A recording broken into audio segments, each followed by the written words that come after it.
Rain fell relentlessly over the city that night, turning the streets into mirrors of broken light.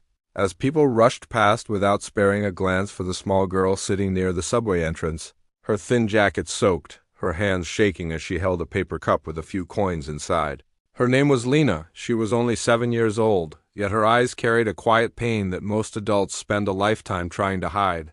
She did not cry, she did not beg loudly, she simply waited, as if hoping that someone somewhere would finally see her. A few meters away, a black luxury car slowed at a red light, its windows tinted. Its presence powerful. Inside sat Adrien Moreau, one of the most influential CEOs in the country. A man who had built his empire from ambition and steel. A man who believed emotions were weaknesses and compassion was a liability as he checked his phone, reviewing profits and acquisitions. His gaze drifted outside and landed on Lena.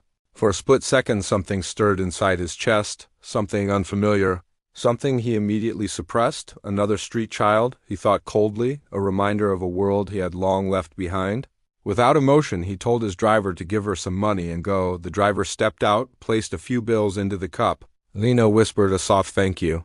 Her voice nearly lost in the rain, but as the car began to move, Adrien noticed something that made his heart stop. A silver pendant around the girl's neck, shaped like a small star, broken at the tip. His breath caught. His fingers tightened, because years ago he had owned the other half of that pendant. Memories he had buried surged back violently 7 years earlier. Before the empire, before the coldness, there had been Claire, a woman who loved him when he had nothing but dreams and debts, a woman who believed in him even when he doubted himself. She had smiled through his failures, supported his ambitions, and then one night she told him she was pregnant, her hands trembling. Her eyes filled with hope. She spoke of family, of a future together, but Adrien had felt fear instead of joy. Fear of responsibility, fear of weakness, fear that a child would slow him down. In his panic, he chose ambition over love. Their argument had been brutal, words spoken that could never be taken back. He told her he didn't want the burden, that he wasn't ready, that she should leave. Claire had walked away that night with tears on her face, and Adrien had never followed, standing in the rain now, staring at the pendant. Adrien felt the weight of those words crush him. He ordered the driver to stop, stepped out into the rain, ignoring his soaked coat, walked toward Lena with his heart pounding. Asked her where she got the pendant. Lena clutched it protectively and said her mother gave it to her. When he asked about her mother, Lena's voice softened. She said her maman was very sick.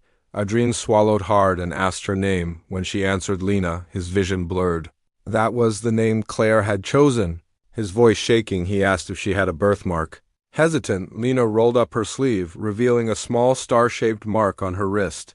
Adrien staggered back as if struck. The world around him faded. The traffic noise disappeared. There was no doubt left. The fillette mendiante standing before him was his daughter. His knees hit the wet pavement as pride and power collapsed into regret. He whispered that he was her father, but Lena only looked at him with confusion and said she didn't have a father. Those words cut deeper than any loss he had ever known. That night Adrien learned the truth he had avoided for 7 years. Claire had raised Lena alone, working until her body gave out when illness struck. Medical bills drained everything. Begging became survival, not choice.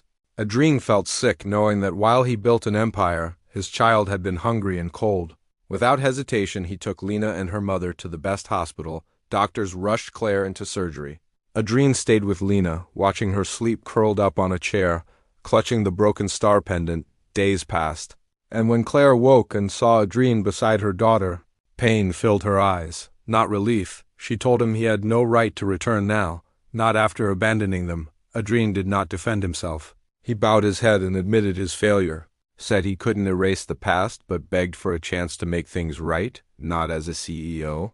But as a father, he did not try to buy Lena's love with money. He learned slowly, awkwardly, walking her to school, listening to her stories, staying by her side during nightmares, attending hospital visits, apologizing again and again. Business meetings lost meaning, profits felt empty. What mattered was the small hand that slowly began to trust him. Weeks turned into months. Claire recovered, still guarded, still hurt, but watching Adrien change